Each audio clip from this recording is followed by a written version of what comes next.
Bonjour tout le monde. Hi, everybody. I have just finished a meeting with Minister Barrot, the Foreign Minister of France. This follows on my meeting with UK Foreign Secretary David Lammy yesterday. This afternoon, I am pleased to provide you with an update on both visits.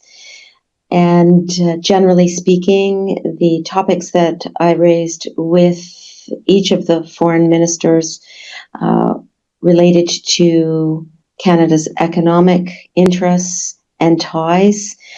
This morning we discussed Canada's deep ties with France.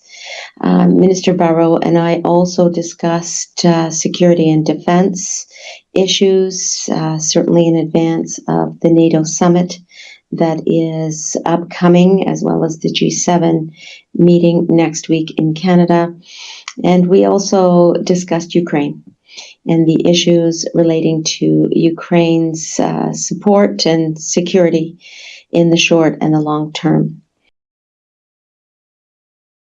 Hi, Minister Anand. Just hoping you can answer a similar question to my colleague, but in English, just if we can expect any concrete action, which was one of the warnings laid out in that joint statement from Canada, since the military offensive in Gaza has not halted.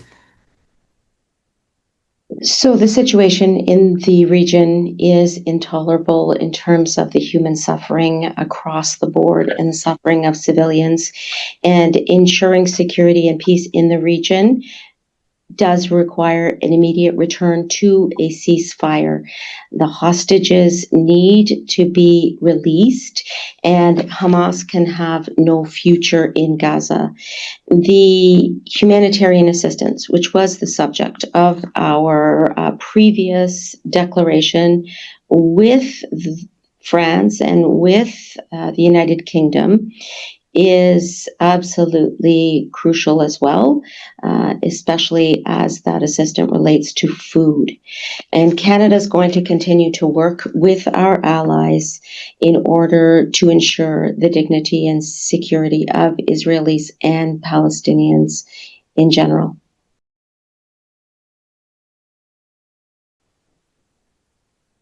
Switching gears to or Canada's decision rather to invite Mr. Modi here. You had said yesterday that the safety and security of all Canadians is a priority, but sick Canadians feel like their safety and security, or many rather, is not being taken seriously, and that this invite signals foreign powers are allowed to act with impunity in Canada. So what do you say to those Canadians who are quite disturbed by this invitation? Well, we're waiting. The first and most important point is that there is an investigation that is ongoing by the RCMP. The Government of Canada has no role in that investigation because it is independent, and that investigation will and should continue because the rule of law should not and cannot be compromised in this country, period. That is clear. At the same time, the Prime Minister has invited Prime Minister Modi in recognition of the fact that this is the meeting of the G7 where global leaders are meeting to discuss global issues, including the global economy. The fact that leaders from a number of countries have been invited to this meeting does not and should not detract from the importance of the independent investigation that is ongoing and the rule of law considerations, which are absolutely paramount. And the Government of Canada will not undermine that independent investigation and wishes for it to continue as it must. Hi, Minister. Congratulations on your new role, and thanks so much for taking our questions. I'd like to ask a bit more about the guests for the G7, specifically how Canada is choosing them. I know there's not an official announcement on all of the guests, but could you tell us about whether this is about countries you're trying to pull tighter to Canada, or if it's about countries that we're trying to, resolve differences, find common ground, or if it's more about issues? Could you just kind of walk through the thinking for all of the guests that we're going to be bringing to the G7 by invitation?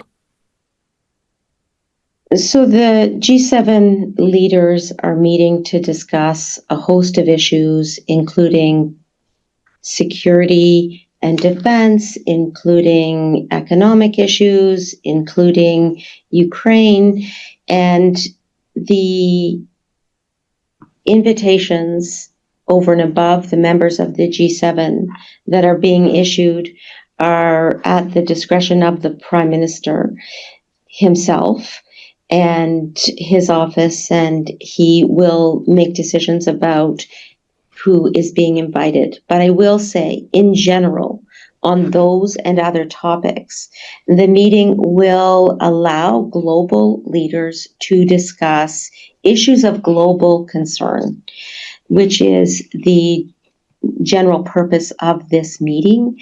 And we are honored to be able to invite leaders to our country, and the Prime Minister will be hosting these leaders for a discussion of very serious issues that affect the global economy and the geostrategic environment. And I know that he looks forward to hosting the leaders in just over a week's time. Thank you. And also about India, with the press release from the Prime Minister's office yesterday, it talked about how there is an agreement with India for continued law enforcement dialogue and discussions addressing security concerns. And I'm curious what you can say about this. Is this a specific mechanism being launched with India, or perhaps a more informal agreement to have these talks? How do you see this sort of working? Is this sort of, to have these talks in a structured way instead of having it overwhelm the bilateral relationship? And just generally your hope for this relationship with India under having this dialogue happen? So I was not on the call, but I do know that issues of security and the rule of law within our country are extremely important to the Prime Minister. And in terms of the specifics of the items that you mentioned, it wouldn't be appropriate for me to comment on that private conversation between the two leaders.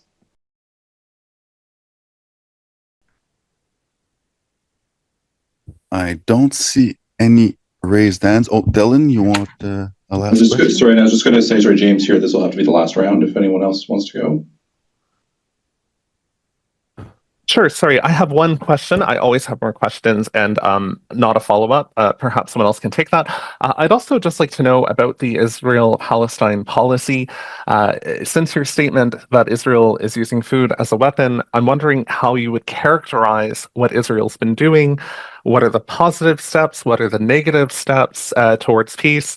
And how is that going to inform our approach to the United Nations vote later this month, the meeting regarding Palestinian statehood? So the most important points that I want to reiterate are that a ceasefire is necessary. Hostages need to be released. Hamas can have no role in the future of Gaza. A two-state solution that brings peace and dignity to both Palestinians and Israelis is absolutely fundamental. And in that context, it is necessary for food to humanitarian aid writ large to be able to flow, and that was the purpose behind the declaration that we made as countries over 3 weeks ago. That is the general frame. And in addition to that, our countries are considering next steps.